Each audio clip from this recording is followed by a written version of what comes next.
Setiap kisah punya delik, setiap delik punya cerita. Inilah delik kisah, tempat kita menelusuri jejak-jejak kisah yang tak terduga. Siapkan diri Anda, karena kisah dimulai sekarang. Hari ini saya akan membawa Anda menyelami sebuah kisah nyata tentang cinta yang dimulai di bangku sekolah, tapi berakhir dalam sebilah pisau dan trauma yang tak pernah hilang. Sebuah kasus yang bukan hanya mengoyak logika, tapi juga nurani kita sebagai manusia.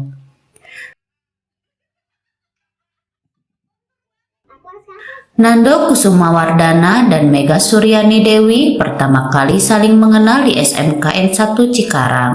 Mega mengambil jurusan teknik komputer jaringan dan Nando teknik sepeda motor. Keduanya bukan siswa yang menonjol, tetapi terlihat seperti pasangan muda yang punya harapan. Tak ada yang menyangka bahwa dua anak SMK ini akan terlibat dalam kisah yang kelam bertahun-tahun kemudian.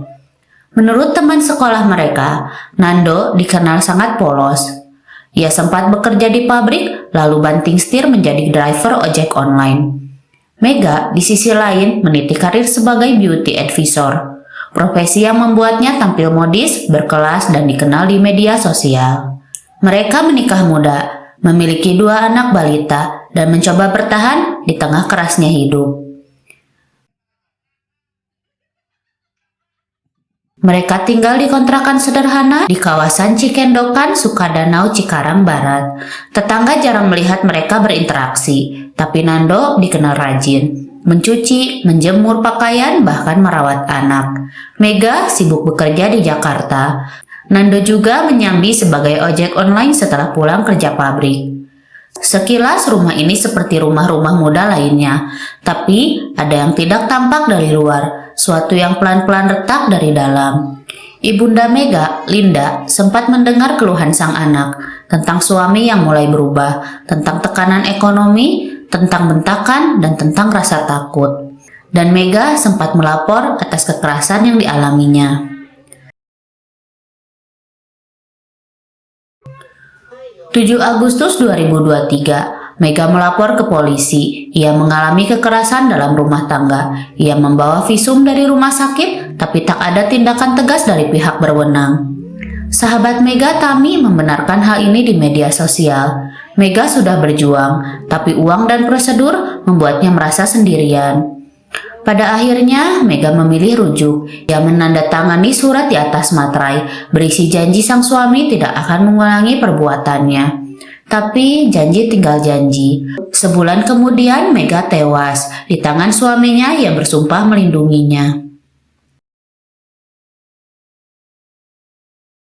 Kamis malam 7 September 2023, jam menunjukkan pukul 10 malam. Cekcok kembali terjadi di rumah kontrakan kecil itu. Nando disebut tersinggung karena diolok soal penghasilan. Mega, sang istri, konon menyindir karena ia bekerja lebih keras dan lebih banyak membawa uang ke rumah. Ini bukan kali pertama mereka bertengkar, tapi malam itu ada yang berbeda. Menurut pengakuan pelaku, Nando menyeret istrinya ke dapur. Ia mengambil bilah pisau dan menyayat leher Mega sampai gagang pisau terlepas dari bilahnya. Cairan merah berceceran. Mega tergeletak. Tapi Nando tak langsung kabur. Ia memandikan jasad istrinya dan menyelimutinya dengan handuk. Lalu keesokan harinya, ia menitipkan dua anaknya ke rumah mertua. Dan pada Sabtu dini hari, ia menyerahkan diri ke Polsek Cikarang Barat. Tapi ada satu luka lain yang tak akan pernah bisa sembuh. Dua anak mereka yang masih balita ada di dalam rumah ketika kejadian ini terjadi. Anak pertama yang berusia 3,5 tahun diduga melihat langsung peristiwa itu. Bahkan, kata sang nenek, ia sempat bermain-main dengan cairan ibunya di lantai. Jejak tangan kecil dengan noda merah ditemukan menempel di tembok.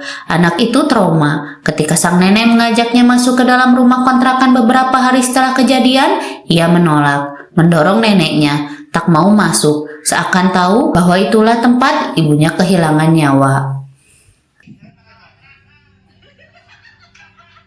Sabtu dini hari 9 September 2023 pukul 1.30, seorang pria muda datang ke Polsek Cikarang Barat dengan wajah dingin.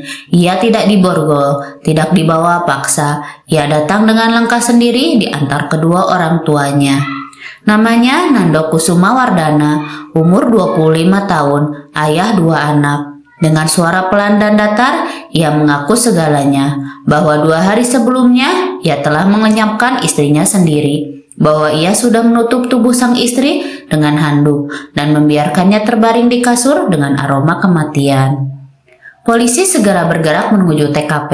Di rumah kontrakan kecil itu, mereka menemukan jasad Mega, sudah dalam keadaan mulai membusuk.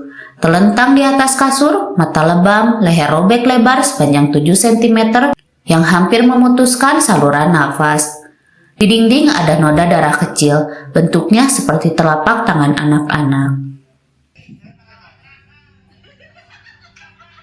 Dalam pemeriksaan, Nando mengaku tersinggung. Ia menganggap istrinya terlalu cerewet, terlalu kasar, terlalu sering meremehkan dirinya. Ia bekerja, tapi penghasilannya tidak sebanding dengan Mega.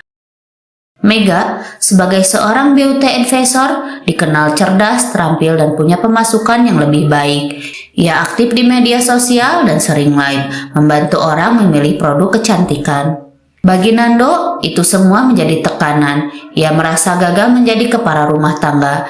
Dan ketika Mega marah malam itu, Nando kehilangan kendali. Ia tidak melihat istrinya. Ia hanya melihat bayang-bayang penghinaan dan luka harga diri yang ia timbun selama bertahun-tahun.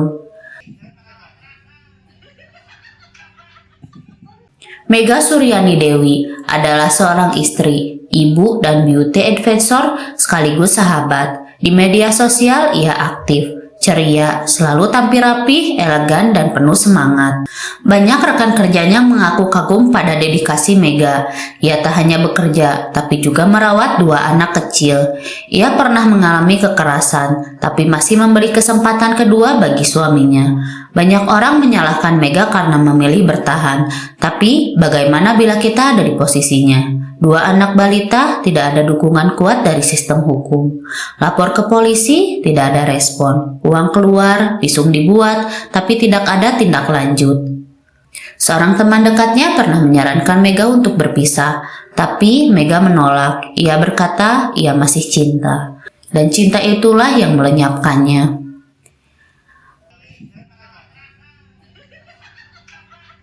Banyak yang bertanya, mengapa Mega tidak selamat? Mengapa negara tidak bisa melindungi perempuan seperti dia? Padahal Mega sudah melapor, sudah visum.